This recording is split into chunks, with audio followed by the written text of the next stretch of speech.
미니 이지스함으로 불리는 한국형 자기 구축함 개발 사업이 본격적으로 시작됐다.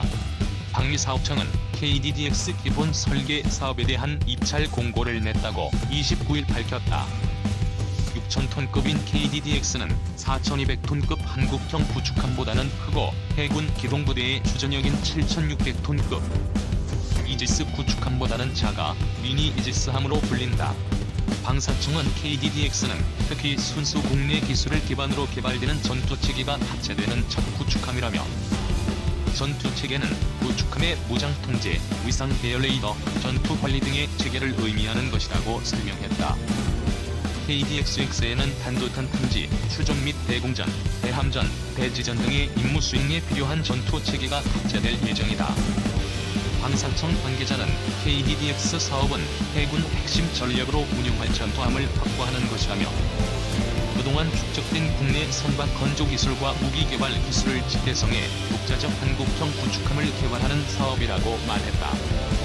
방사청은 2023년 하반기까지 기본 설계를 완료하고 2024년부터는 3세 설계 및 선도함 건조를 추진할 계획이다.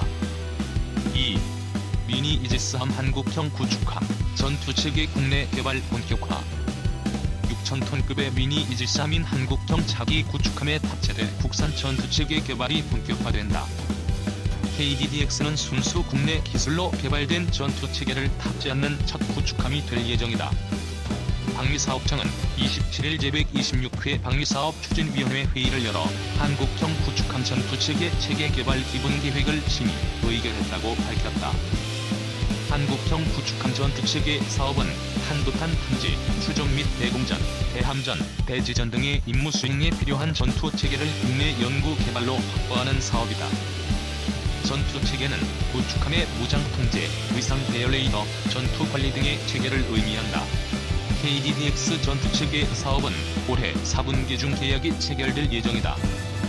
사업 기간은 2020에서 2030년으로 총 사업비는 약 6,700억 원이다. KDDX는 4,200톤급 한국형 구축함보다는 규모가 크지만 해군 기동부대 주력 함정인 7,600톤급 이지스 구축함보다는 규모가 작아 미니 이지스함으로 불린다. 이날 방추위에서는 한국형 합동 전술 데이터 링크 체계 개발 기본 계획도 의결됐다.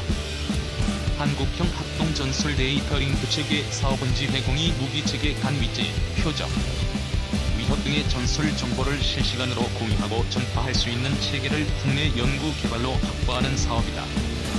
계약은 올해 3분기 중 체결될 예정이다. 사업 기간은 2020에서 2026년이며 총 사업비는 약 3,200억 원이다. 아울러 전술정보통신체계 블락아이 전투무선 체계 사업 추진 기본 전략, 체계 개발 기본 계획, 최초 양산 계획 각각의 수정도 의결됐다. TMMR은 음성, 데이터 무선 통신을 위한 기능을 소프트웨어로 구현해 필요한 기능이 운용되도록 개발된 무전기다. 이날 방추위에선 사업 타당성 조사 결과를 반영해 연구개발 주관기관을 국방과학연구소에서 업체로 변경하고 복수 연구개발을 추진하기로 했다. 또 협대력 무선 방식, 휴대형 무전기 경량화 체계 개발을 고려해 최초 양산 규모를 축소한다는 계획이다.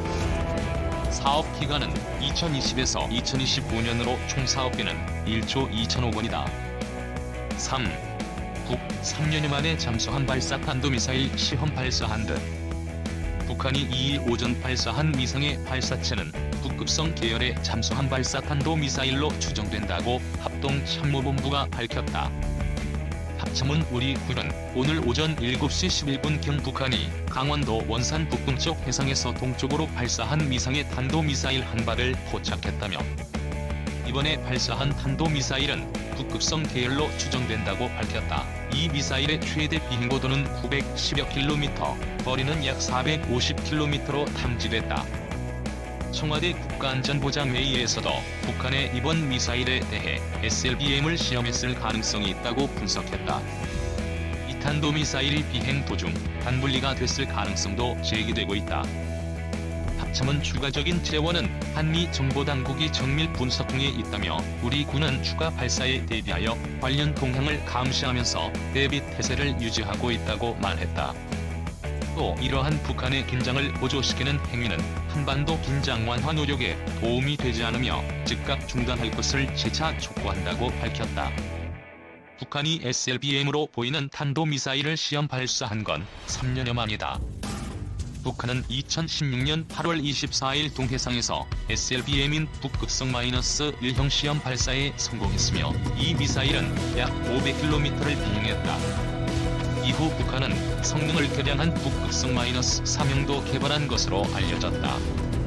북한의 이번 탄도미사일 발사는 북한의 최근 잠수함 전력 증강 행보와도 직접적인 관련이 있다는 해석이 나온다. 북한은 잠수함과 잠수정 등 70여 척으로 구성된 수중 전력을 보유하고 있다.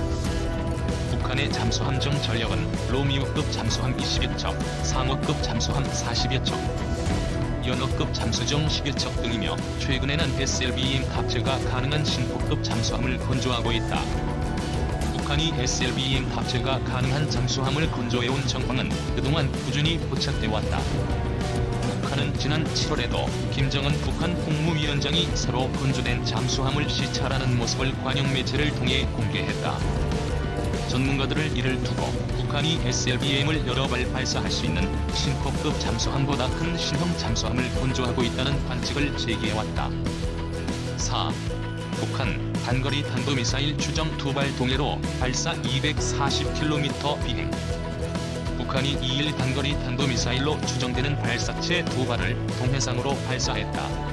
청와대는 이날 오후 1시 30분부터 정의용 국가안보실장의 주재로 긴급관계부처 장관 회의를 열고 북한의 군사적 긴장 초래 행동에 강한 유감을 표명하고 중단을 촉구했다.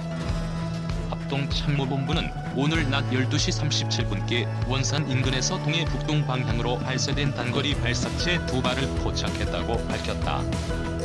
합참 관계자는 이 발사체에 대해 단거리 탄도미사일로 추정한다고 말했다. 군은 탄도탄 조기 경보 레이더와 이지스 구축함 등에서 이를 포착했다. 이어 이번에 발사한 발사체의 비행거리는 약 240km, 고도는 약 35km로 탐지됐다며 추가 재원은 한미 정보 당국이 정밀 분석하고 있다고 설명했다. 그러면서 지난 2월 28일 실시한 합동 타격 훈련을 지속하고 있는 것으로 평가된다고 설명했다. 군은 북한이 합동 타격 훈련 연장선에서 단거리 발사체 발사를 한 것으로 평가했다. 북한은 2발을 20초 간격으로 연속 발사했다. 이번 발사가 연발 사격 능력을 검증한 것이라는 분석도 나온다. 군은 신형 대구경 조종방사포, 신형 전술지대지 미사일, KN-23 미사일 등 모든 가능성을 두고 분석 중인 것으로 알려졌다. 군 당국은 북한 김정은 국무위원장이 발사 현장을 참관했을 가능성에 무게를 두었다. 군 관계자는 김정은이 지난달 28일 합동 타격 훈련 즈음에 원산 일대에 있었고 이를 예주시하고 있었다고 말했다. 군 당국은 북한의 발사 의도에 대해 합동 타격 훈련 연장선상에서 이루어진 것으로 평가하면서 신종 코로나 바이러스 감염증 등으로 흐트러진 내부 체제 결속과 김정은 위원장의 상황 관리 능력 및 건재함 등 복합적으로 판단하고 있다. 군 관계자는 북한이 작년 자강력을 키우자는 메시지를 강조해왔기 때문에 군사력 강화의 일환으로 이번 발사를 단행했을 가능성도 있다고 말했다. 일본은 북한의 발사와 관련해 한국군의 지소 미아에 따른 정보 제공 요청을 아직 하지 않은 것으로 알려졌다. 합참은 현재 우리 군은 추가 발사에 대비해 관련 동향을 감시하면서 대비 태세를 유지하고 있다며 이러한 북한의 행위는 한반도 긴장 완화 노력에 도움이 되지 않으며 즉각 중단할 것을 거듭 촉구한다고 강조했다. 청와대는 정의용 국가안보실장의 주재로 정경두 국방부 장관과 서훈 국가정보원장이 참가한 긴급관계부처 장관회의를 개최했다. 회의는 국가지도 통신망을 통해 화상으로 진행됐다. 청와대는 회의 종료 후 배포한 보도자료에서 북한이 단거리 발사체를 발사하며 2월 28일에 이어 합동 타격 훈련을 실시한 배경과 의도를 분석하고 최근 한반도를 둘러싼 전반적인 군사안보 상황을 점검했다고 밝혔다. 참석자들은 북한이 지난해 11월 말 이후 3개월 만에 단거리 발사체 발사를 재개하고 특히 원산 일대에서의 합동 타격 훈련을 계속해 군사적 긴장을 초래하는 행동을 취한 데 대해 강한 우려를 표명했다고 청와대가 전했다. 참석자들은 북한의 이러한 행동에 대해 한반도에서의 군사적 긴장 완화 노력에 도움이 되지 않는 것으로 이를 중단할 것을 촉구했다고 청와대는 설명했다.